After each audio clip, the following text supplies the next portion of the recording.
अच्छा, ये आज के लेक्चर में चैप्टर 2 स्टार्ट होना है। पहले हम जो है ना पहले 8 लेक्चर के अंदर चैप्टर 1 जो है उसको कंप्लीट कर चुके हैं।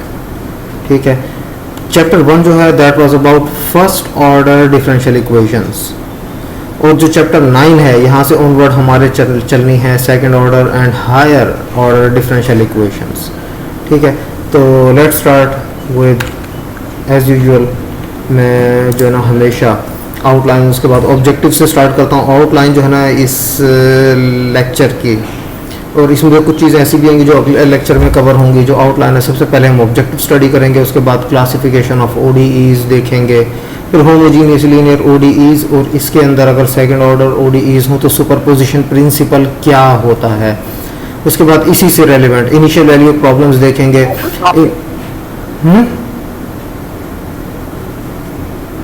59 कुछ कहा आपने?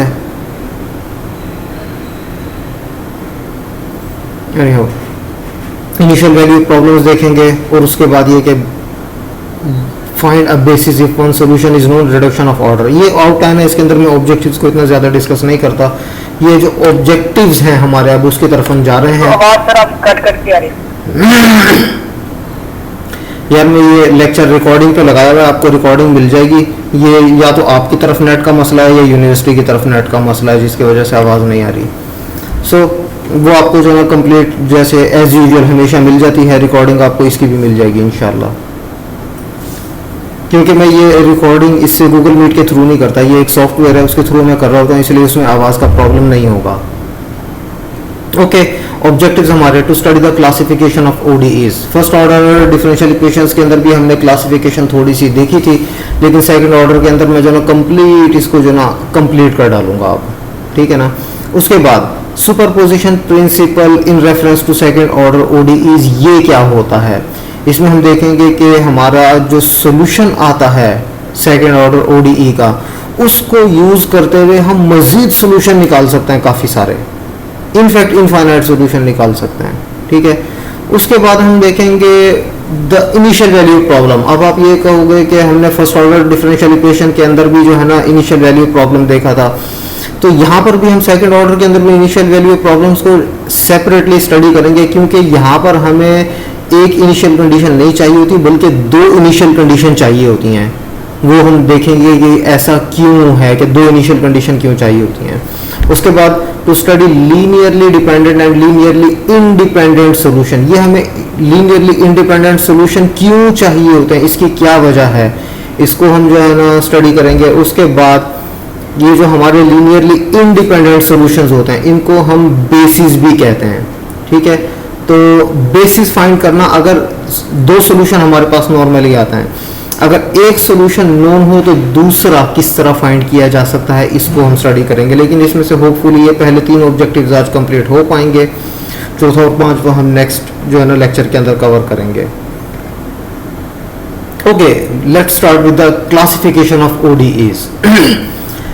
We already know the difference between ordinary differential equations, जिनको हम ODEs कहते हैं, and partial differential equations, जिनको हम PDEs कहते हैं। ये इसका तो बहुत ब्रॉड सा जो है ना डिफरेंस है कि अगर आपका जो इंडिपेंडेंट वेरिएबल है वो एक हो, सिंगल, तो हमारे पास जो ODE होती है वो ऑर्डिनरी डिफरेंशियल इक्वेशन होती है। और अगर हमारे पास इंडिपेंडेंट वेरिएबल्स 2 या 2 से ज़्यादा हो तो जो हमारी डिफरेंशियल इक्वेशन होती है वो पार्शियल डिफरेंशियल इक्वेशन होती है। अब हम ODE से जो ना स्टार्ट करते हैं। सबसे पहले ये कि ऑर्डर ऑफ ODE, ऑर्डर क्या होता है।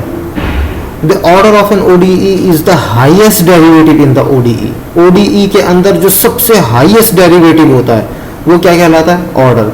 जैसे मिसाल के तौर पर ये ODE हमारी है y triple prime plus 3x cube y prime is equal to sine x।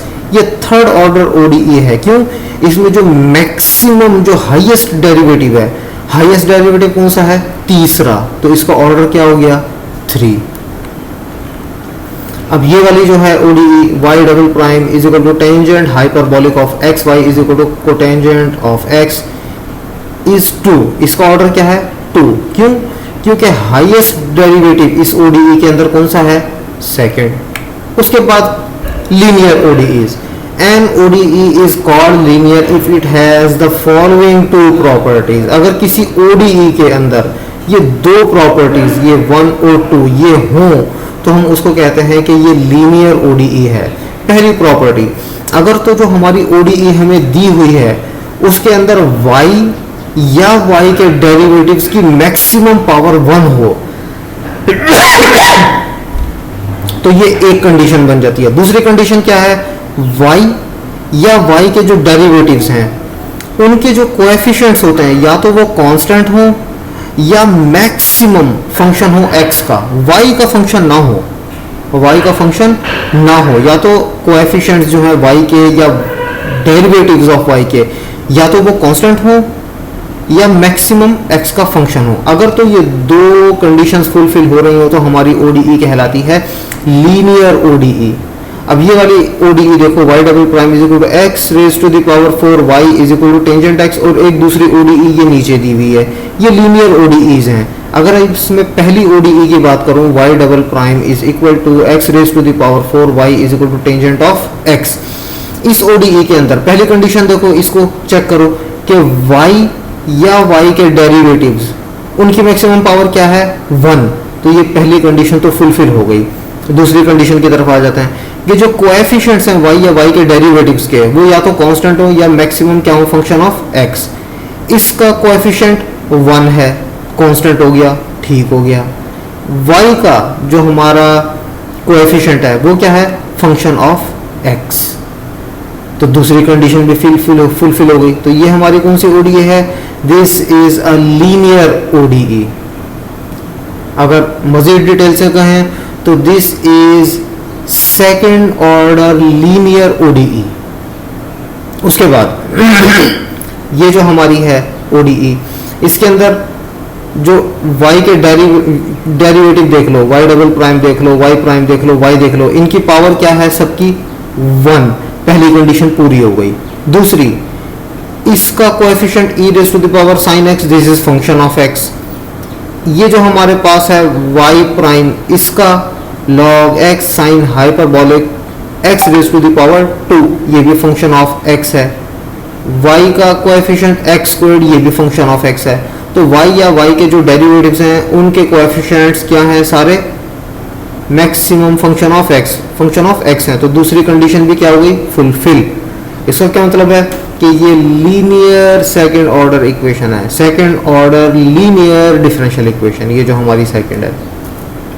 उसके बाद ये वाली जो हमारे पास ओडीईज हैं y double prime is equal to cotangent of x, y is equal to x squared, ये वाली, और दूसरी y prime is equal to log y is equal to x raise to the power 2 minus 1 and y prime squared plus y is equal to 2x, ये तीनों की तीनों कौन सी हैं नॉन लीनियर। क्यों, इसमें y डबल प्राइम और y, इसका मैक्सिमम पावर क्या है y और y के डेरिवेटिव्स की 1, पहली कंडीशन तो पूरी हो गई। दूसरी कंडीशन कि ये जो हमारा y है इसका कोएफिशिएंट है फंक्शन ऑफ x, लेकिन ये वाली जो है हमारा y डबल प्राइम, इसका फंक्शन क्या है, ये है फंक्शन ऑफ y, ये फंक्शन ऑफ x नहीं है। तो second condition is not fulfilled, तो ये नॉन लीनियर ओडीई है। उसके बाद इस तरफ आ जाओ, इसमें y या y के डेरिवेटिव्स की मैक्सिमम पावर क्या होनी चाहिए 1, इसकी मैक्सिमम पावर 1, ओके हो गया।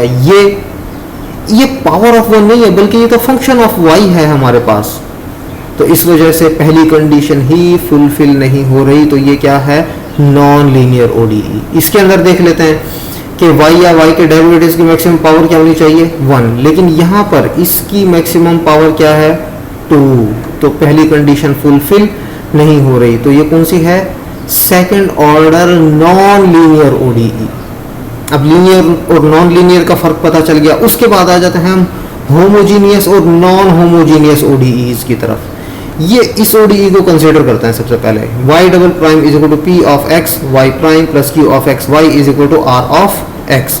अब इस ओडीई के अंदर सबसे पहले हम लिनियरिटी चेक करते हैं कि होमोजीनियस और नॉन होमोजीनियस के लिए लिनियरिटी चेक करने की जरूरत तो नहीं है, लेकिन मैं वैसे ही एक डिस्कस कर रहा हूँ कि y के जो डेरिवेटिव्स हैं उनकी मैक्सिमम पावर सबकी क्या है 1, पहली कंडीशन फुलफिल हो गई। दूसरी कंडीशन कि y या y के जो डेरिवेटिव्स हैं उनके कोएफिशिएंट्स या तो कांस्टेंट हो या फंक्शन ऑफ x हो, कांस्टेंट फंक्शन ऑफ x तो ये कौन सी है, लीनियर ओडीई।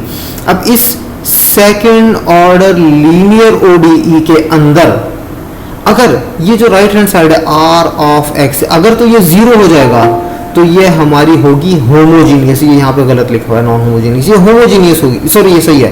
ओडीई 1, ये जो ओडीई 1 है, is called homogeneous if r of x is equal to 0। अगर ये आर ऑफ एक्स 0 होगा तो ये कौन सी बन जाएगी हमारी, होमोजीनियस। और अगर ये 0 नहीं होगा तो ये क्या होगी, नॉन होमोजीनियस। अब अगर मैं इस ओडीई की बात करूं तो ये है second order linear homogeneous ODE, second order homogeneous linear ODE. अच्छा, ये ओडीई 1 जो है हमारी, this is in standard form. Standard form का क्या मतलब होता है कि जो y का मैक्सिमम डेरिवेटिव है यानी कि डबल डेरिवेटिव, अगर इसका कोएफिशिएंट 1 है तो ये हमारी होगी इन स्टैंडर्ड फॉर्म, ये हमारी स्टैंडर्ड फॉर्म में होगी। लेकिन अगर इस ओडीई को, इस ओडीई के अंदर यहां पर y डबल प्राइम के साथ 1 के बजाय कोई फंक्शन होता f ऑफ एक्स वाई, तो ये क्या होती, ये नॉन स्टैंडर्ड फॉर्म है, ये स्टैंडर्ड फॉर्म में नहीं है। क्यों, क्योंकि y डबल प्राइम का कोएफिशिएंट 1 के बजाय एक फंक्शन है f ऑफ x। तो इसको हम स्टैंडर्ड फॉर्म में ला सकते हैं किस तरह, इस पूरी इक्वेशन को f ऑफ x से डिवाइड कर दो। जब हम इधर f ऑफ x से डिवाइड करेंगे तो यहाँ पे 1 बन जाएगा, तो ये हमारे पास क्या बन जाएगी, स्टैंडर्ड फॉर्म के अंदर आ जाएगी हमारी ये ओडीई। ओके, अब होमोजीनियस लीनियर ओडीईज, सुपरपोजिशन प्रिंसिपल, इसको हम स्टडी करते हैं कि होमोजीनियस लीनियर ओडीईज अगर हो हमारे पास तो सुपरपोजिशन प्रिंसिपल का क्या मतलब है, ये क्या होता है, इसको स्टडी करते हैं। Consider the homogeneous linear ODE. देखो ये वाली जो ओडीई है ये पिछली ओडीई से ही आई है। ये जो पिछली ओडीई थी ना हमारी ये वाली, इसके अंदर हमने क्या कर दिया, आर ऑफ एक्स को क्या कर दिया, 0। जब आर ऑफ एक्स को 0 करेंगे तो left hand side as it is होगी और राइट हैंड साइड 0 हो जाएगी। तो ये देखो left hand side as it is और राइट हैंड साइड 0। ये होमोजीनियस भी है और लीनियर भी है और स्टैंडर्ड फॉर्म में भी है। तो इसको अगर मैं बहुत डिटेल से इस ओडीई का नाम लूं तो ये हमारे पास होगी second order homogeneous linear ODE in standard form. उसके बाद ये जो हमारी ओडीई 2 है, ये 2, इसकी एक प्रॉपर्टी है। वो प्रॉपर्टी क्या है, लीनियरिटी और सुपरपोजिशन प्रिंसिपल। सुपरपोजिशन प्रिंसिपल क्या है, ये कहता है we can obtain further solutions from the given ones. अगर हमें कोई सॉल्यूशंस गिवन हो, 1 या 2 जितने भी इसके हैं, उन सॉल्यूशंस को यूज करते हुए हम उन सॉल्यूशंस को ऐड कर सकते हैं, उनको कांस्टेंट नंबर से मल्टीप्लाई कर सकते हैं, उन कांस्टेंट नंबर से मल्टीप्लाई करके दोबारा ऐड कर सकते हैं। जो सॉल्यूशन है अगर हम उनको ऐड कर देंगे तो ये एक नया सॉल्यूशन बन जाएगा। अगर जो ऑलरेडी एग्जिस्टिंग सॉल्यूशन है उनको हम किसी नंबर से मल्टीप्लाई कर दें तो एक और नया सॉल्यूशन बन जाएगा। अगर उन सॉल्यूशंस को हम कांस्टेंट नंबर्स के साथ मल्टीप्लाई करके ऐड कर दें तो एक और नया सॉल्यूशन बन जाएगा। इस तरह हमारे पास इनफाइनाइट सॉल्यूशंस आ सकते हैं। ठीक है, तो सुपरपोजिशन प्रिंसिपल को डिटेल से समझने के लिए हम एक एग्जांपल सॉल्व करते हैं जो कि है हमारी example number 1। Use the solution y is equal to cos x and y is equal to sin x to the ODE y double prime plus y is equal to 0। पहले question समझो कि हमारी जो ODE है वो क्या है, y double prime plus y is equal to 0। अब ये कौन सी है, होमोजीनियस भी है और लीनियर भी है और सेकंड ऑर्डर है और स्टैंडर्ड फॉर्म में है। ये जो हमारी गिवन ओडीई है this is second order homogeneous linear ODE in standard form. हम नॉर्मली पहले क्या करते हैं, चैप्टर 1 के अंदर हम ये करते थे कि हमारे पास ओडीई गिवन होती थी और हम इंटीग्रेट करके y फाइंड किया करते थे कि ये किस फंक्शन से आई है। यहाँ पर उसने ऑलरेडी बता दिया कि ये जो ओडीई बनी है ये इस फंक्शन से भी बन सकती है और इस फंक्शन से भी बन सकती है। ये दोनों के दोनों इस ओडीई के आंसर हैं। एक आंसर नहीं है, ये दोनों के दोनों इसके आंसर हैं। अब इन आंसर्स को यूज करते हुए हमने स्टडी करना है सुपरपोजिशन प्रिंसिपल, ये पता लगाने के लिए कि सुपरपोजिशन प्रिंसिपल होता क्या है। तो इसको सॉल्व करना स्टार्ट करते हैं। ये हमारे एग्जांपल 1 है। The function y is equal to cos x and y is equal to sin x are the solutions of the ODE y double prime plus y is equal to 0। इसके solution है ये वाला भी और ये वाला भी। हम क्या करते हैं, ये जो पहला सॉल्यूशन है ना y is equal to cos x, इसको पकड़ लेते हैं पहले। ये हमारा y is equal to cos x आ गया, इसका डेरिवेटिव लो, क्या बन जाएगा y prime is equal to cos x का माइनस sin x। इसका सेकंड डेरिवेटिव लो, ये y प्राइम क्या बन जाएगा y double prime minus sin x का डेरिवेटिव क्या होगा माइनस cos x। अब ये जो हमारी ODE है इसके अंदर y डबल प्राइम की वैल्यू ये रही और y की वैल्यू ये रही।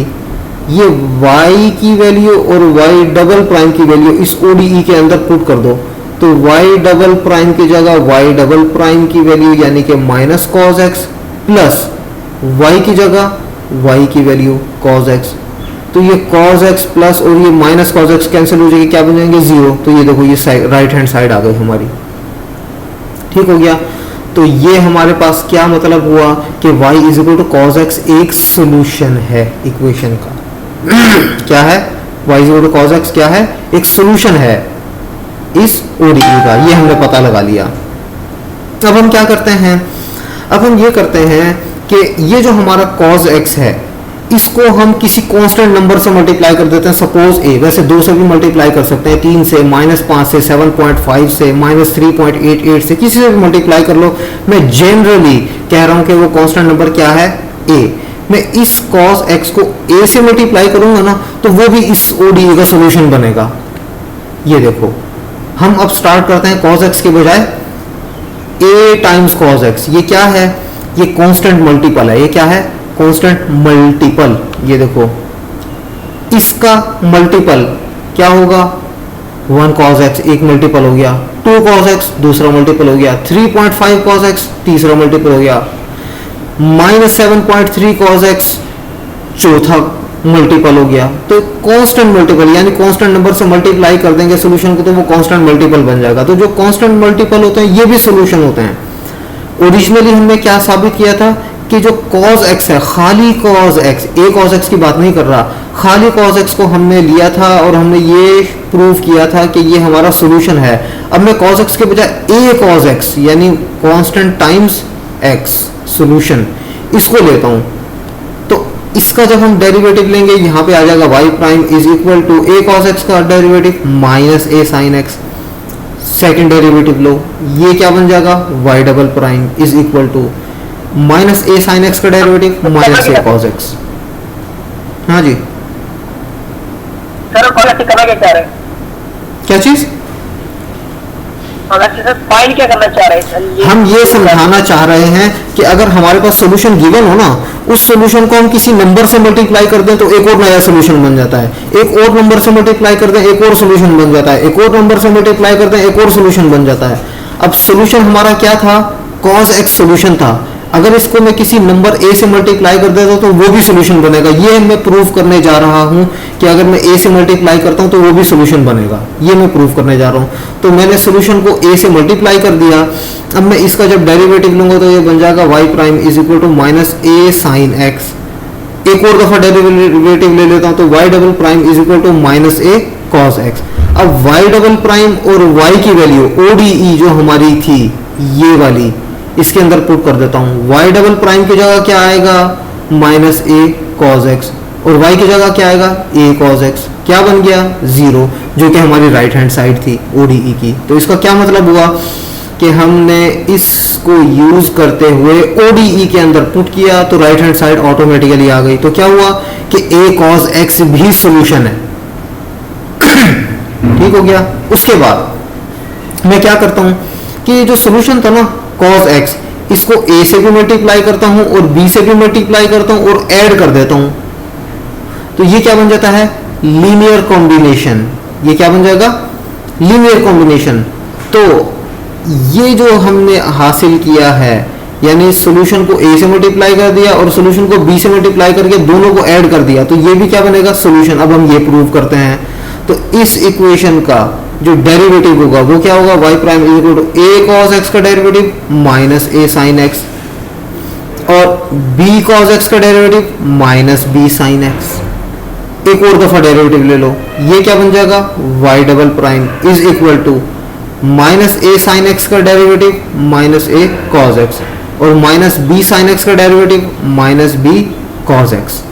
अब ये y डबल प्राइम की वैल्यू और y की वैल्यू ओरिजिनल ODE के अंदर पुट करते हैं, तो ये बन जाता है minus a cos x minus b cos x plus a cos x plus b cos x is equal to, ये देखो b cos x minus b cos x से cancel, a cos x minus a cos x से cancel, तो क्या बन गया right hand side. ये देखो राइट हैंड साइड बन गई। तो इसका क्या मतलब हुआ कि a cos x plus b cos x ये भी सोल्यूशन है। स्टार्ट हम कहां से हुए थे, cos x सोल्यूशन है, हमने प्रूव कर दिया कि cos x एक सोल्यूशन है। cos x के बजाय हमने a cos x लिया, ये भी सोल्यूशन है। a cos x plus b cos x लिया, ये भी सोल्यूशन है। निकल कहां से रहे ये सारे के सारे सोल्यूशन, जो इसका बेसिक सोल्यूशन था उससे। तो इसका क्या मतलब हुआ कि हमारी जो homogeneous linear ODE, homogeneous and linear, ये दो चीजें मैं कह रहा हूं, होमोजीनियस लीनियर ODE के अंदर जो हमारा एक बेसिक सोल्यूशन होता है, अगर उस बेसिक सोल्यूशन को किसी कांस्टेंट नंबर से मल्टीप्लाई कर दें तो वो भी सोल्यूशन होगा। अगर दोनों सॉल्यूशंस को ऐड कर दे तो वो भी एक नया सॉल्यूशन होगा। तो इसका क्या मतलब है कि इसके मल्टीपल सॉल्यूशंस निकल सकते हैं अगर हमें एक बेसिक सॉल्यूशन इसका पता हो। इस तरह के बहुत सारे सॉल्यूशन के एग्जिस्ट करने को हम कहते हैं कि ये सुपरपोजिशन प्रिंसिपल है। इसको हम क्या कहते हैं, सुपरपोजिशन प्रिंसिपल। मतलब ये कि जो ओरिजिनल सॉल्यूशन था उसको यूज करते हुए अगर और भी सॉल्यूशन निकल आते हैं तो ये किस वजह से है, सुपरपोजिशन प्रिंसिपल की वजह से। उसके बाद अब ये देखो कि उसने ये बताया था ना कि cos एक सॉल्यूशन है, हमने अभी दो और सॉल्यूशन निकाल लिए cos x को यूज करते हुए, यानी कि a cos x, उसके बाद a cos x plus b cos x। उसने हमें ये भी बताया है कि y is equal to sine x, ये भी एक सॉल्यूशन है। y is equal to sine x, ये भी एक सॉल्यूशन है। अब मैं क्या करता हूं कि इस cos x, ये देखो एक सॉल्यूशन ये हो गया cos x और दूसरा सॉल्यूशन कौन सा हो गया sin x। मैं cos x को a से मल्टीप्लाई करता हूं, sin x को b से मल्टीप्लाई करता हूं। क्या मतलब कि इसको भी एक कांस्टेंट नंबर से मल्टीप्लाई किया और दूसरे सॉल्यूशन को भी एक कांस्टेंट नंबर से मल्टीप्लाई किया और दोनों को ऐड कर दिया। ये देखो cos x को एक से मैंने नंबर से मल्टीप्लाई किया और sin x को दूसरे नंबर से मल्टीप्लाई किया और दोनों को क्या कर दिया, ऐड। तो ये भी क्या बन जाएगा, एक नया सॉल्यूशन बन जाएगा। इसको प्रूफ करते हैं कि ये सॉल्यूशन है या नहीं। हमारे पास क्या है, y is equal to a cos x minus b sin x। इसका डेरिवेटिव लो तो क्या बन जाएगा, y prime is equal to a cos x का minus a sin x minus b sin x का माइनस b cos x। एक और डेरिवेटिव लो, y प्राइम क्या बन जाएगा, y double prime minus a sin x का डेरिवेटिव क्या बनेगा, minus a cos x minus b cos x का डेरिवेटिव क्या बनेगा, प्लस b sin x। अब ये y डबल प्राइम और y ओरिजिनल ODE के अंदर पुट कर दो, ये हमारे पास y डबल प्राइम की वैल्यू आ गई और ये y की वैल्यू आ गई। Minus b x sine x और plus b sin x cancel, plus a cos x minus a cos x cancel, क्या बन गया, जीरो। ये क्या थी, हमारी right hand side of ODE। क्या साबित हुआ कि y is equal to a cos x minus b sin x, ये भी हमारी ODE का सॉल्यूशन है। तो जनरली हम कैसे लिख सकते हैं, जनरली अगर हमारे पास हमारी ODE के दो सॉल्यूशन हैं, y1 is equal to cos x पहला solution and y2 is equal to sine x दूसरा सॉल्यूशन, ये हमारे क्या है, सॉल्यूशन है, तो c1y plus c2y will also be a solution. ठीक हो गया कि कांस्टेंट नंबर मल्टीप्लाइड बाय पहला solution plus constant number multiplied by second solution, ये भी एक सॉल्यूशन होगा। यही सुपरपोजिशन प्रिंसिपल है। सर ये प्लस जरूरी है, कोई और चीज भी आप बता सकते हैं? यार अगर ये देखो यहाँ पर मैं ये कह देता हूँ कि -C2, ये फर्ज कर लो, ठीक है ना। अगर मैं -C2 करता हूँ तो -C2 को मैं क्या लिख सकता हूँ, +C3, क्योंकि वो भी तो एक नंबर ही है ना। अब ये समझो कि प्लस और माइनस में कोई फर्क नहीं होता असल में। बात समझ आ रही है? सर जी सर, इसके अलावा मल्टीप्लाई वो भी होती है नहीं सर? नहीं नहीं नहीं नहीं, ये दो सॉल्यूशंस को मल्टीप्लाई करेंगे तो नहीं बनेगा, दो सॉल्यूशंस को डिवाइड करेंगे तो नहीं बनेगा। या तो सॉल्यूशन को कांस्टेंट नंबर से मल्टीप्लाई कर दो या सॉल्यूशंस को ऐड कर दो, बस दैट्स इट। ये सर ये दो सॉल्यूशन है, एक सॉल्यूशन को मल्टीप्लाई कांस्टेंट से को दूसरे से कोई भाग करें, उसके बाद ऐड करें तो फिर भी वो सॉल्यूशन होगा नहीं? फिर भी बनेगा यार। यार देखो, दूसरे को मल्टीप्लाई ना करने का मतलब है कि दूसरे को आपने 1 से मल्टीप्लाई किया है।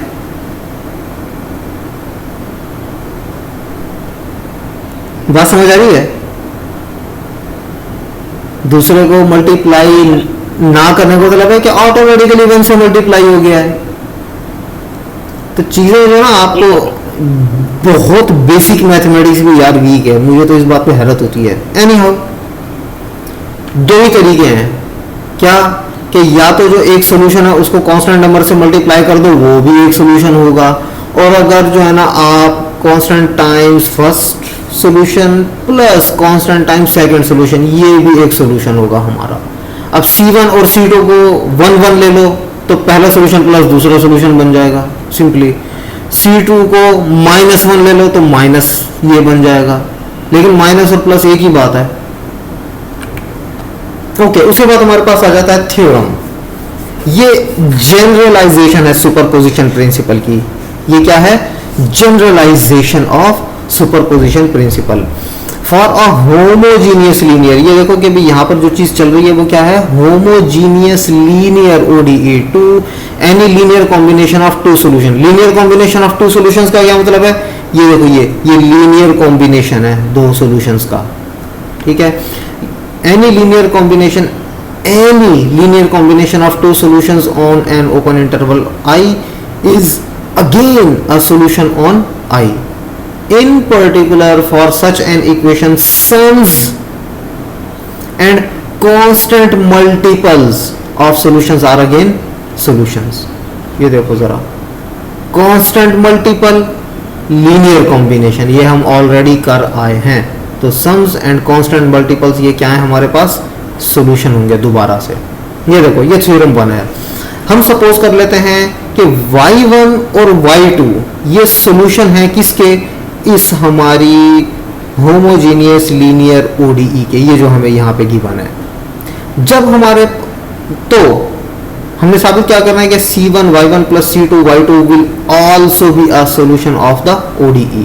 ये y1 और y2 तो है सॉल्यूशन, ये हमें पता है। हमने साबित क्या करना है कि C1 y1 plus C2 y2 ये भी एक सॉल्यूशन होगा। अब इसको कैसे करते हैं, ये देखो जरा। ODE हमारी ये लिख दी हमने, ये जो ODE गिवन है ना ये वाली, इसको दोबारा एज इट इज लिख दिया मैंने बगैर किसी चेंज के, और इसको मैं कह देता हूँ ये हमारी इक्वेशन नंबर 1 है। अब चूंकि y1 सॉल्यूशन है इस ODE का, तो y की जगह मैं क्या पुट कर देता हूँ, y1, तो y डबल प्राइम की जगह y1 double prime plus p of x y की जगह y1 prime plus q of x y की जगह y1 इज इक्वल टू 0। क्यों बनी ये इक्वेशन, क्योंकि y1 सॉल्यूशन है। अब हमने ये कहा हुआ है कि y2 भी सॉल्यूशन है, तो क्या बन जाएगी ये वाली ODE, y2 double prime plus p of x y2 prime plus q of x y2 is equal to 0। ये आ गई। अब ये देखो, ये हमारी इक्वेशन नंबर 2 बन गई, ये हमारी इक्वेशन नंबर 3 बन गई। अब हम क्या करते हैं, हम टेस्ट करते हैं कि C1 y1 plus C2 y2 is a solution to equation number 1, जो कि हमारी ओरिजिनल ODE है गिवन। अब ये देखो कि ओरिजिनल ODE क्या है हमारी, y double prime plus p of x y plus q of x y, ये हमारी है। इस इक्वेशन के अंदर हम क्या पुट करते हैं, y की जगह इस दफा हम पुट करना शुरू करते हैं C1 y1 plus C2 y2। इस ODE के अंदर y की जगह C1 Y1 plus C2 Y2 put करते हैं।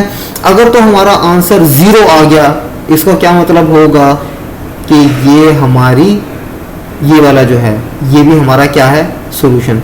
0 क्यों आएगा ये भी देख लो, कभी समझो कि भाई हमेशा ही 0 आना चाहिए, ऐसा नहीं है।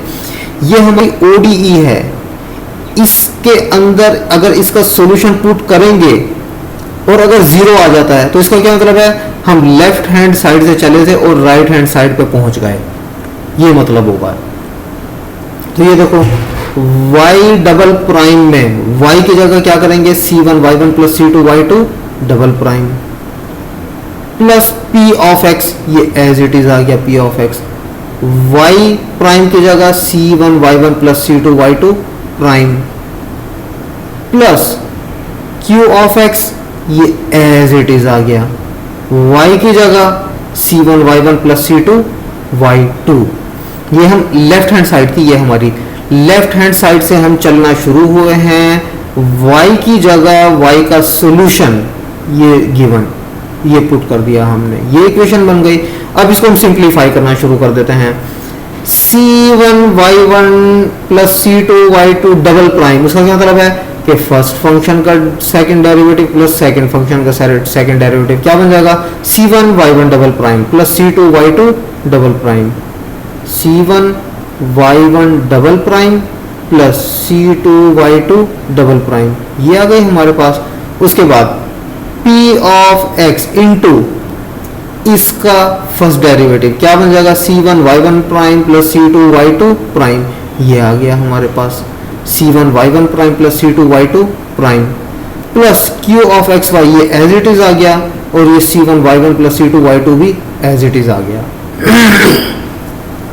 अब हम क्या करते हैं कि ये जो हमारी पहली दो टर्म्स है C1 Y1 double prime plus C2 Y2 double prime, ये हमने एज इट इज लिख दी।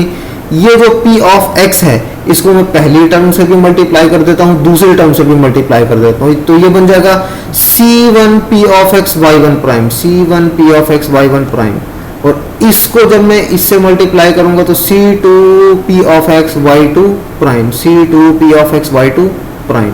इसी तरह Q ऑफ x को भी इस पूरी टर्म से मल्टीप्लाई कर देता हूँ, C1 Q of x Y1 पहली टर्म बन गई, C2 Q of x Y2 ये सेकेंड टर्म बन गई हमारी। इसको अब हम मजीद सिंप्लीफाई कर लेते हैं। ये y वाली y1 वाली टर्म्स जो हैं y1 y1 y1 इनको इकट्ठा कर लेते हैं, और y2 y2 y2 इनको अलग से इकट्ठा कर लेते हैं। तो ये देखो ये क्या बन जाएगा, ये मैंने जो पिछली इक्वेशन है उसको अगेन एज इट इज लिख दिया दोबारा। अब मैं क्या करता हूं कि ये जो हमारे y1 double prime C1 px y1 prime plus C1 qx y1, इसमें से C1 को कॉमन ले लेता हूं। ये पूरी इक्वेशन में से तीन टर्म्स ऐसी हैं जिनके साथ क्या है C1, 1 2 और ये 3, इन तीनों में से मैं C1 कॉमन ले लेता हूँ। तो ये क्या बन जाएगा y1 double prime plus P of x y1 prime plus Q of x y1, ये देखो ये आ गया ये। इसी तरह इस इक्वेशन के अंदर बाकी की तीन टर्म्स ऐसी हैं जिसके अंदर क्या है C2 y2 double prime plus C2 P of x y2 prime plus C2 Q of x y2। इन तीन में से C2 कॉमन ले लेता हूं, ये C2 कॉमन आ गया, अंदर क्या बच जाएगा y2 डबल प्राइम, ये आ गया P of x y2 prime, ये आ गया, और Q ऑफ x y2 ये आ गया। अब ये देखो कि y1 double prime plus P of x y1 prime plus Q of x y1 ये किसके इक्वल है, किसके इक्वल है 0 के। क्योंकि हमने ये कहा था कि चूंकि y1 एक सॉल्यूशन है तो y1 को जब हम इस इक्वेशन के अंदर पुट करेंगे तो 0 आना चाहिए। तो y1 double prime plus P of x y1 prime plus Q of x y1 किसके इक्वल है 0 के। तो इसको हम कहां पे यूज कर लेते हैं, यहां पे, ये देखो ये क्या बन जाएगा 0, तो C1 into 0 plus C2 as it is आ गया। ये जो हमारा है y2 double prime plus p of x y2 prime plus q of x y2, ये भी क्या था, जीरो। तो ये जीरो आ गया। क्यों जीरो था? क्योंकि हमने ये कहा था कि y2 भी एक सॉल्यूशन है। तो इस y2 को जब इस इक्वेशन के अंदर पुट करेंगे तो वो किसके इक्वल आएगा, जीरो के। तो ये भी हमारे पास क्या आ गया, जीरो। अब सर ये जरूरी है कि सर कोई सॉल्यूशन हो किसी चीज का फिर उसमें पुट करें और जीरो आना चाहिए? यार जाहिर सी बात है, आप देखो मैट्रिक के अंदर क्या पढ़कर आए हो कि x squared plus 2x minus 1 is equal to 0 quadratic equation है। क्वाड्रेटिक इक्वेशन का जब आप सॉल्यूशन निकालते हो तो आपके पास x की दो वैल्यूज आ जाती हैं। जब आप उन x की वैल्यूज को क्वाड्रेटिक इक्वेशन के अंदर पुट करते हो लेफ्ट हैंड साइड में, तो y right hand side automatically नहीं आ जाती। ऐसा है कि नहीं है? जी सर। हाँ, तो वही यहाँ पे कर रहे हैं यार हम। जो सॉल्यूशन होगा उसको ओरिजिनल इक्वेशन की लेफ्ट हैंड साइड में पुट करेंगे तो राइट ऑटोमेटिकली आ जानी चाहिए। अगर तो राइट आ जाती है तो इसका मतलब है कि वो सॉल्यूशन है। अगर राइट हैंड साइड के इक्वल नहीं आता तो इसका क्या मतलब है कि सॉल्यूशन नहीं है। अब हमने देखो c1 y1 plus c2 y2 को पुट किया था ना, तो वो हमारी क्या आ गई, राइट हैंड साइड ऑटोमेटिकली आ गई। तो इसका क्या मतलब है कि c1 y1 plus c2 y2 is a solution, so this is proved. ठीक हो गया। यानी कि थ्योरम हमें क्या कहता है कि हमारे पास कोई से दो सॉल्यूशंस हों, y1 और y2, ये देखो y1 और y2 दो सॉल्यूशंस हों तो उनका लीनियर कॉम्बिनेशन यानी कि सम या कांस्टेंट मल्टीपल्स एंड सम्स, ये भी क्या होगा, सॉल्यूशन। तो यही हमने यहाँ पे थ्योरम के अंदर साबित किया है कि दो सॉल्यूशन थे। जब हमें पता है ना कि ये सॉल्यूशन है, अगर पता है ऑलरेडी कि सॉल्यूशन है, तो डायरेक्ट पुट करो और एक जीरो के इक्वल लिख दो, बस प्रूफ करने की जरूरत ही नहीं है। क्यों? उसने खुद कहा हुआ है कि ये सॉल्यूशन है। ये जो c1 y1 plus c2 y2 है, इसका हमने प्रूफ करना है। ठीक है, इसका हमने प्रूफ करना है। ये उसने हमें नहीं कहा कि ये सॉल्यूशन है। सॉल्यूशन तो उसने ये कहा है कि ये सॉल्यूशन है, ये सॉल्यूशन है। तो इन दोनों को पुट करो तो ये जीरो लिख दो, जानबूझकर जीरो लिखो। क्यों? वो तो सॉल्यूशन है। ये हमें नहीं पता सॉल्यूशन है या नहीं, तो इसको हम पुट करके सॉल्व करेंगे। अगर तो हमारी राइट हैंड साइड आ गई तो सॉल्यूशन होगा, अदरवाइज नहीं होगा। यही हमने किया इस थ्योरम के अंदर। हमने ये पुट किया। सर एक सॉल्यूशन होता है, क्या चीज? एक सॉल्यूशन सर होता है उसे, मैं समझा नहीं। यहाँ पे हमने दो सॉल्यूशन की बात करेंगे, दो को यानी कांस्टेंट से मल्टीप्लाई करें उसके बाद ऐड करें। अगर एक हो सर उससे भी हो जाएगा ये? मेरे भाई इसके जो होती है ना हमारी सेकंड ऑर्डर लीनियर ओडीई, इसके नॉर्मली दो सॉल्यूशन ही आ रहे होते हैं। ठीक है ना, अभी आगे चल के देखेंगे, अभी आगे चल के इसको देखेंगे, ये वाला भी आएगा आपका क्वेश्चन। ठीक है ना। उसके बाद example number 2, verify by substitution that functions y is equal to 1 plus cos x and y is equal to 1 plus sin x are solutions of non-homogeneous linear ODE। ठीक है ना, ये हमारी एक नॉन होमोजीनियस लीनियर ODE है। और इसके अंदर हमने क्या साबित करना है कि वेरीफाई करना है कि ये y is equal to 1 plus cos x और y is equal to 1 plus sin x ये सोल्यूशन है। ठीक है, लेकिन इनका सम यानी अगर इन दोनों को ऐड कर देंगे तो वो सॉल्यूशन नहीं बनेगा। ये हम चेक करेंगे। अब जरा ये देखो, y is equal to 1 plus cos x, ये हमारा एक सॉल्यूशन है। ठीक है ना, इसको हम प्रूव कर लेते हैं। पहले दोनों साइड्स का डेरिवेटिव लो, क्या बन जाएगा, y prime is equal to 1 का 0 हो जाएगा, cos x का माइनस sin x हो जाएगा। फिर इस इक्वेशन का अगेन डेरिवेटिव लो, y double prime is equal to, ये तो 0 ही है, माइनस साइन एक्स का डेरिवेटिव माइनस कॉस एक्स। अब y डबल प्राइम और y इनकी वैल्यूज पुट करो कहाँ पे, इस इक्वेशन के अंदर। y डबल प्राइम की जगह y डबल प्राइम की वैल्यू, y की जगह y की वैल्यू, और फिर हम चेक करते हैं कि क्या 1 बनता है या नहीं। ये देखो, y डबल प्राइम की जगह y डबल प्राइम की वैल्यू आ गई, प्लस y की जगह y की वैल्यू आ गई।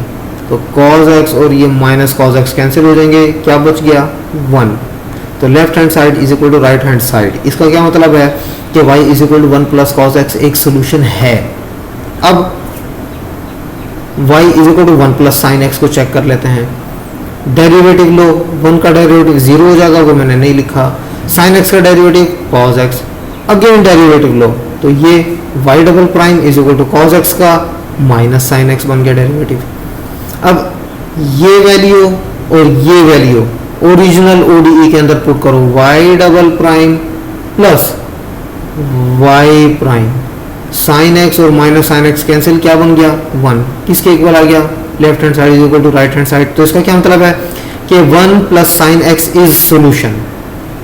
अब what about y is equal to a times first solution plus b times second solution. वही कर रहे हैं जो हम पहले कराए, c1 y1 plus c2 y2। ये देखो c1 y1 plus c2 y2, इसको हम चेक करते हैं कि क्या ये सोल्यूशन बनता है या नहीं। पहले तो हम इसको सिंप्लीफाई कर लेते हैं। किस तरह भला, a को 1 से भी मल्टीप्लाई कर दो, cos x से भी मल्टीप्लाई कर दो, तो ये हमारे पास बन जाएगा a plus a cos x। फिर b को भी अंदर 1 से भी मल्टीप्लाई कर दो और sin x से भी मल्टीप्लाई कर दो, तो ये बन जाएगा b plus b sin x। अब क्या करूं मजीद कि a और b इन दोनों को ऐड करके इकट्ठा लिख दो, क्योंकि ये भी कांस्टेंट नंबर है, ये भी कांस्टेंट नंबर है, दोनों को ऐड करेंगे तो एक और नया कांस्टेंट नंबर बन जाएगा। तो हमारे पास इक्वेशन बन जाएगी y is equal to a plus b plus a cos x plus b sin x। ये देखो a plus b plus a cos x plus b sin x, ये देखो ये बन गया हमारे पास। अब इस इक्वेशन का फर्स्ट डेरिवेटिव लेते हैं। y का डेरिवेटिव क्या होगा, y prime, a plus b का डेरिवेटिव क्या होगा 0, a cos x का डेरिवेटिव क्या होगा minus a sin x, plus b sin x का डेरिवेटिव क्या होगा plus b cos x। Again एक और डेरिवेटिव लो, y प्राइम क्या बन जाएगा y double prime minus a sin x का derivative minus a cos x plus b cos x का derivative minus b sin x। अब ये y डबल प्राइम और y की वैल्यू ओरिजिनल इक्वेशन के अंदर पुट करो, तो ये हमारे पास बन जाएगा y double prime plus y। अब इसको सिंप्लीफाई करते हैं, माइनस a cos x और plus a cos x cancel हो गया, minus b sin x plus b sin x cancel हो गया, तो क्या बन गया a plus b is equal to 1। क्या a प्लस b 1 के इक्वल है, no, it means left hand side is not equal to right hand side. तो क्या हुआ कि जो हमारा ये था y is equal to a times first solution plus b times second solution, this is not a solution. वजह क्या है सोल्यूशन ना होने की, क्योंकि ये हमारी नॉन होमोजीनियस ODE है। ये हमारी क्या है, नॉन होमोजीनियस लीनियर ODE थी ये वाली। तो linear combination non homogeneous equation के केस के अंदर सॉल्यूशन नहीं होता। किस केस में सॉल्यूशन होता है कि linear combination is a solution if ODE is homogeneous linear. Homogeneous linear, homogeneous की क्या निशानी थी कि हमने कहा था कि r of x is equal to 0 होगा, राइट हैंड साइड क्या होगी 0। लेकिन इस ODE के अंदर चेक करो कि हमारे right hand side r of x is not equal to 0, तो ये कौन सी है, non homogeneous.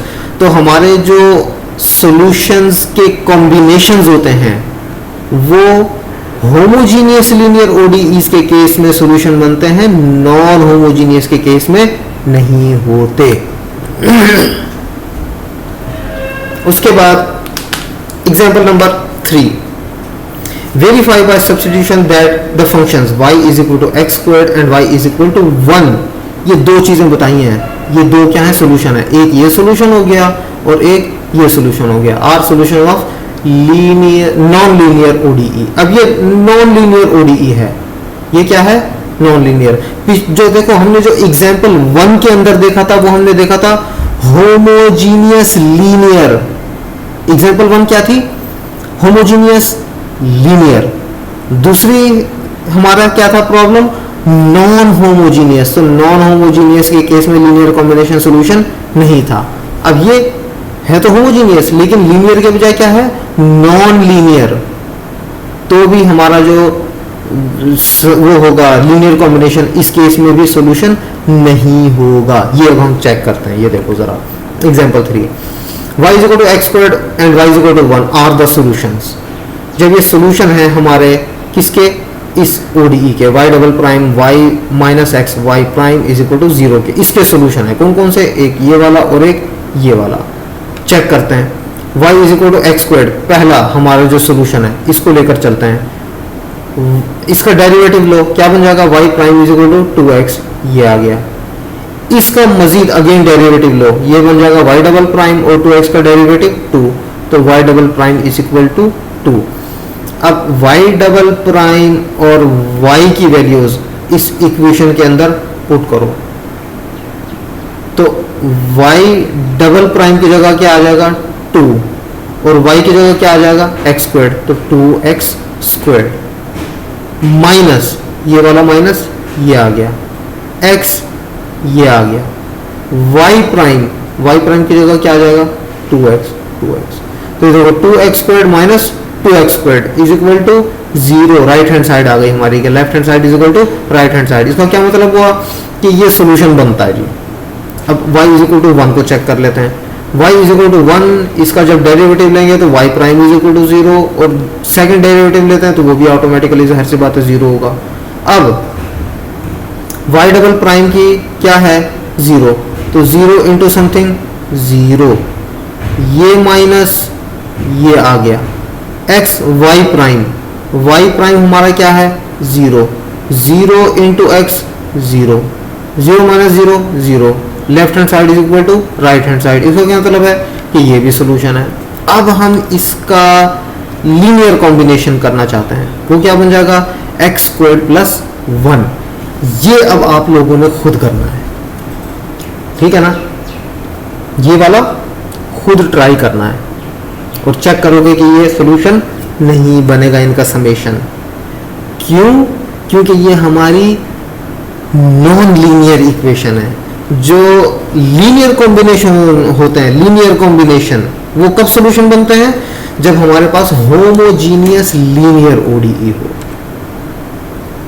Okay, initial value problems, basis and general solution.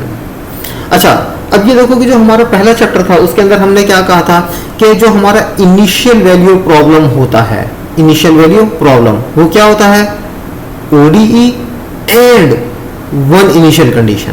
ये दो चीजें मिलकर क्या बनाती हैं, initial value problem. Initial value problem first order के केस में क्या होता है, ODE and an initial condition, एक इनिशियल कंडीशन, सिर्फ दो नहीं चाहिए, एक इनिशियल कंडीशन। तो ये हमारे पास क्या बन जाता है, इनिशियल वैल्यू प्रॉब्लम।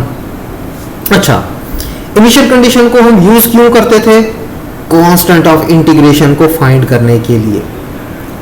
इस तरह कांस्टेंट ऑफ इंटीग्रेशन लेने से, फाइंड करने से क्या बन जाता था, हमारे पास एक यूनिक सॉल्यूशन बन जाता था। ठीक है, अब उस यूनिक सॉल्यूशन को हम क्या कहते थे, पर्टिकुलर सॉल्यूशन। जो हमारे पास कांस्टेंट ऑफ इंटीग्रेशन के साथ सॉल्यूशन बनता है उसको हम कहते हैं जनरल सॉल्यूशन। फिर इनिशियल कंडीशन को यूज करते हुए अगर हम कांस्टेंट फाइंड कर लेते हैं तो उसको हम क्या कहते हैं, पर्टिकुलर सॉल्यूशन। अब हम इन आइडियाज को एक्सटेंड करते हैं सेकंड ऑर्डर ODEs के लिए। ठीक है, second order homogeneous linear ODE के अंदर इनिशियल वैल्यू प्रॉब्लम किस तरह बनता है, दो इनिशियल कंडीशन और एक ODE। ये देखो जरा, ये दो इनिशियल कंडीशन, पहली इनिशियल कंडीशन ये हो गई, यानी कि y of x0 is equal to k0, और दूसरी इनिशियल कंडीशन कौन सी है, y prime of x0 is equal to k1। ठीक है, ये दो हमने इनिशियल कंडीशन क्यों ली है, दो क्यों चाहिए होती है हमारी, इसकी वजह यह है कि आपके पास जो सेकंड ऑर्डर ODE होती है इसके अंदर क्या होता है, डबल डेरिवेटिव। क्या होता है, डबल डेरिवेटिव। जब आप एक दफा इंटीग्रेशन करते हो तो आपके पास सिंगल डेरिवेटिव और कांस्टेंट ऑफ इंटीग्रेशन आ जाता है। सिंगल डेरिवेटिव और कांस्टेंट ऑफ इंटीग्रेशन। तो ये इनिशियल कंडीशन यूज करोगे तो वो कांस्टेंट ऑफ इंटीग्रेशन आ जाएगा और हमारे पास क्या बच जाएगी, अगेन एक फर्स्ट ऑर्डर ओडीई। उस फर्स्ट ऑर्डर ओडीई को दोबारा से इंटीग्रेट करो एक और दफा, तो फिर क्या होगा कि अगेन एक और कांस्टेंट ऑफ इंटीग्रेशन आ जाएगा, तो हमें इस इनिशियल कंडीशन की जरूरत पड़ेगी। तो सेकंड ऑर्डर ओडीई के अंदर दो दफा इंटीग्रेट करना पड़ता है सोल्यूशन निकालने के लिए, तो दो कांस्टेंट ऑफ इंटीग्रेशन बनते हैं, तो दो इनिशियल कंडीशन हमें चाहिए होती हैं। और खुसूसियत क्या है कि इनिशियल कंडीशन में जो x है ये हमेशा क्या होगा, सेम, ये चेंज नहीं होगा। ये नहीं होगा कि y एट x0 ले लो और y प्राइम x1 पे ले लो, नो, ये हमेशा सेम होना चाहिए। x की वैल्यू हमेशा क्या होनी चाहिए, सेम। ये कंडीशन है इनिशियल कंडीशन की, ये शर्त है हमारी सेकंड ऑर्डर ओडीई के अंदर। ठीक है, मैंने आप लोगों को बाउंड्री वैल्यू प्रॉब्लम का भी बताया था पहले चैप्टर को जब मैंने पढ़ाया था। उसके अंदर मैंने क्या कहा था कि कोई सी दो बाउंड्री कंडीशंस चाहिए होती है, वो बेशक डिफरेंट हो जाए। बाउंड्री वैल्यू प्रॉब्लम के अंदर ये जो हमारी एक्स वैल्यूज हैं ये डिफरेंट हो सकती हैं, लेकिन इनिशियल वैल्यू प्रॉब्लम के अंदर इन दोनों का सेम होना जरूरी है। उसके बाद द कंडीशन 4, यानी कि ये इक्वेशन 4 है, this condition 4 are use to determine two arbitrary constants C1 and C2 in general solution. ये तो ये हमारा क्या होता है, second order homogeneous linear ODE का क्या होता है, ये जनरल सॉल्यूशन है। इसके अंदर देखो दो कांस्टेंट ऑफ इंटीग्रेशन है C1 और C2, तो हमें दो इनिशियल कंडीशंस चाहिए ताकि ये दो कांस्टेंट ऑफ इंटीग्रेशन हम फाइंड कर सकें। अच्छा, इस ओडीई के अंदर y1 and y2 are suitable solutions of ODE. अब ये देखो ये हम ऑलरेडी पढ़ाए कि y1 और y2 क्या है, ये सॉल्यूशन है ओडीई के, और सूटेबल सॉल्यूशन है। ये जो वर्ड यूज किया ना यहाँ पे सूटेबल, इसको मैंने इन्वर्टेड कॉमास के अंदर लिखा है। इसको हम अभी एक एग्जांपल सॉल्व करेंगे, उसके बाद हम देखेंगे कि सूटेबल सॉल्यूशन का मतलब क्या है आखिर।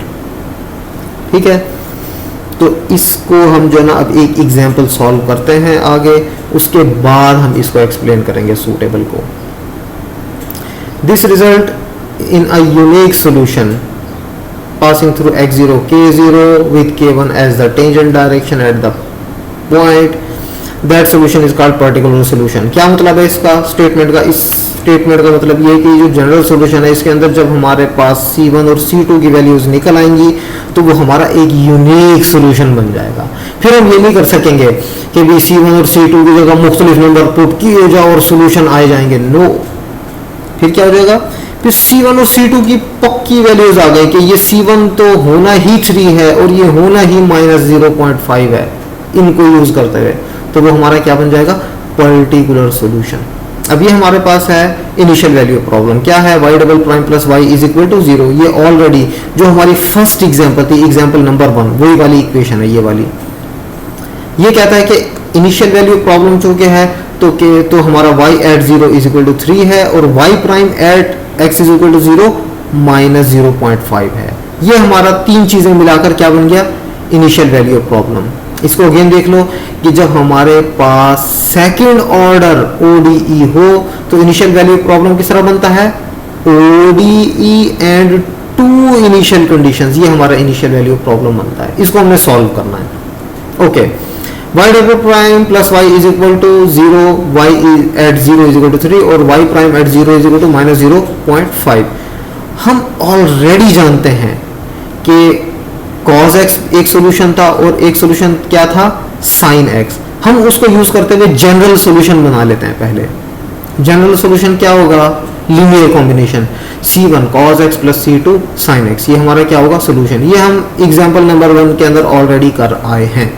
अब हम क्या करते हैं, हम ये करते हैं कि इस जनरल इक्वेशन का डेरिवेटिव ले लेते हैं, तो वो क्या बन जाएगा, y prime is equal to cos x का क्या होगा, माइनस साइन एक्स, तो माइनस C1 साइन x ये आ गया, प्लस ये आ गया, साइन x का डेरिवेटिव cos x, तो ये क्या बन जाएगा, C2 cos x ये आ गया। अब देखो ये हमारा जनरल सॉल्यूशन है लीनियर कॉम्बिनेशन के थ्रू, मैंने इस जनरल सॉल्यूशन का डेरिवेटिव ले लिया। क्यों? मैं ये जो जनरल सॉल्यूशन था इसके अंदर ये वाली कंडीशन यूज करूंगा, और ये जो मैंने डेरिवेटिव निकाला है इसके अंदर ये वाली इनिशियल कंडीशन यूज करूंगा। तो मेरे पास C1 और C2 इनकी वैल्यूज आ जाएंगी। अब देखो y prime is equal to minus C1 sin x plus C2 cos x, ये कौन सी इक्वेशन है? ये वाली, ये दी गई, ये वाली। अब इस इक्वेशन के अंदर x की जगह 0 और y प्राइम की जगह माइनस 0.5, तो y प्राइम की जगह माइनस 0.5 आ जाएगा और x की जगह 0, तो साइन 0 0, 0 इंटू माइनस C1 0, तो ये पहली टर्म क्या हो गई? 0। cos 0 क्या होता है? 1, तो 1 इंटू C2 C2, तो क्या बन गया? C2 is equal to minus 0.5। तो ये देखो यहाँ पे मैंने दिखाया हुआ है, ये ठीक है, ये आ गया ये वाला। उसके बाद जो हमारी ये वाली इक्वेशन है general, y is equal to C1 cos x plus C2 sin x, इसके अंदर y at x is equal to 0 3, तो x की जगह 0 और y की जगह 3, तो y की जगह क्या आ जाएगा? 3, x की जगह 0, cos 0 क्या होगा? 1 इंटू C1 C1, ये टर्म हमारी पूरी की पूरी 0 हो जाएगी। क्यों? साइन 0 इज इक्वल टू 0, तो हमारे पास C1 इज इक्वल टू 3, तो हमारे पास C1 is equal to 3 and C2 is equal to minus 0.5। तो ये हमारे पास क्या बन जाएंगे? वैल्यूज आ जाएंगी कॉन्स्टेंट्स की। क्या चीज? ये वैल्यूज आपने पुट किया, x की जगह 0 और y की जगह किस तरह से एक बार ये किस तरह पुट किए यार? ये यहाँ पे आपने फर्स्ट चैप्टर के अंदर इनिशियल कंडीशन यूज किया करते थे, जैसे हमारे पास होता है y at 0 is equal to 3, तो x की जगह 0 y की जगह 3, वही काम करना जो पहले चैप्टर के अंदर करते आए हो। इसी तरह y prime at 0 is equal to minus 0.5, इसका क्या मतलब है? x की जगह 0 और y प्राइम की जगह माइनस 0.5, तो यही किया है मैंने, और तो मैंने कुछ भी नहीं किया। तो ये हमारे पास कांस्टेंट्स की वैल्यू निकल आएंगे। अब उसके बाद में आपको बाकी का जो ना, ये जो अगले टॉपिक हैं ये हम मजीद नेक्स्ट लेक्चर के अंदर देखेंगे। इस एग्जांपल 4 से रेलेवेंट एक चीज मैं आप लोगों को दिखाना चाह रहा हूँ, वो ये है कि इसका मैंने एक जो है ना देखो छोटा सा कोड लिखा था, वो मैं आपको दिखाता हूँ।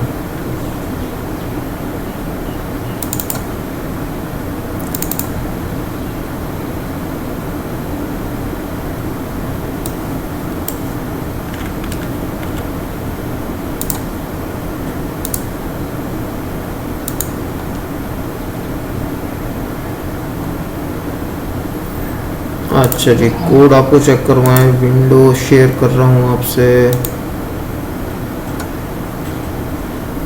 1 मिनट। ये देखो, ये आपको नजर आ रहा है अब कोड लिखा हुआ, ठीक है ना? अब मैं इस कोड को रन करता हूँ, तो जब रन करता हूँ तो देखो क्या बनता है मेरे पास।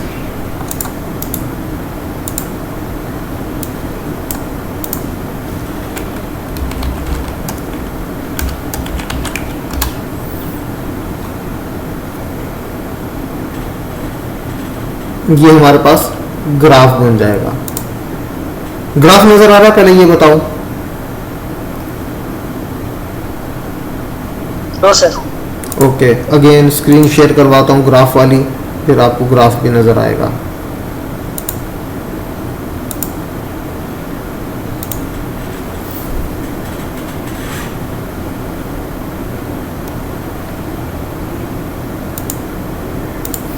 ये देखो, अब नजर आया?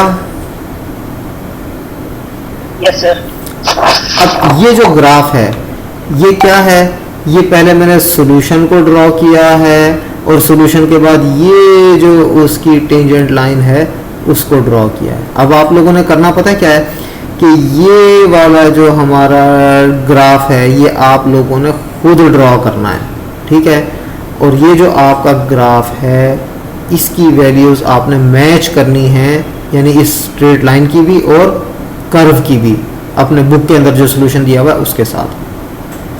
ठीक है, इसको ज़रा टेस्ट करना कि क्या वैल्यू आती है। अब ये देखो, ये हमारा क्या है, एक्स इज, यहाँ पे वाई क्या है 0, y इज इक्वल टू 0 पे चलते आओ चलते आओ चलते आओ, तो ये देखो ये y इज इक्वल टू 0 पे कट कर रही है लाइन हमारी ब्लू कलर की। कहाँ पे कट कर रही है, x इज इक्वल टू 6 के ऊपर।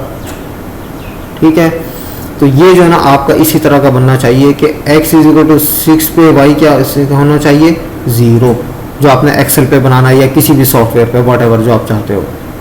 ठीक है, तो ये आप लोग ट्राई करोगे इसको, ग्राफ को, तो इंशाल्लाह अगर कोई मसला हुआ तो आप मुझसे डिस्कस कर सकते हो।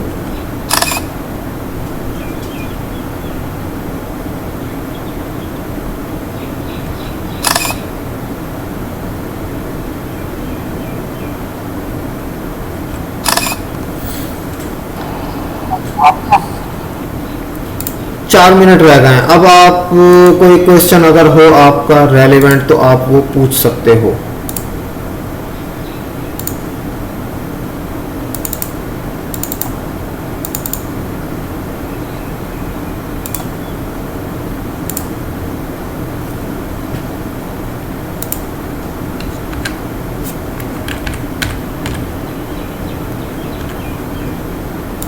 ये लो जी, स्क्रीन दोबारा शेयर कर रहा हूँ।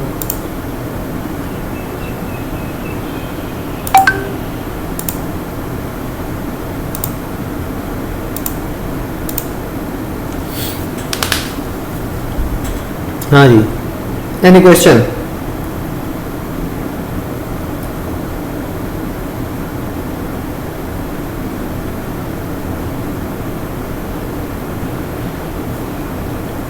No question? No sir.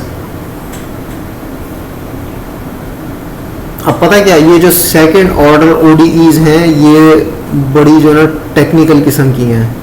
ठीक है ना, तो इसके अंदर अगेन मैं हमेशा एक ही बात करता हूँ कि डेली का काम डेली करते आओ, डेली का काम डेली करते आओ, तो सहूलत हो जाएगी, फ़ायदे में रह जाओगे। अदरवाइज सारे का सारा एक साथ करना नॉट पॉसिबल, कि एग्ज़ाम वाले दिन मैं कर लूँगा सारा, no, can not be. Okay जी, थैंक यू वेरी मच, अल्लाह हाफिज़। अल्लाह हाफ़िज़।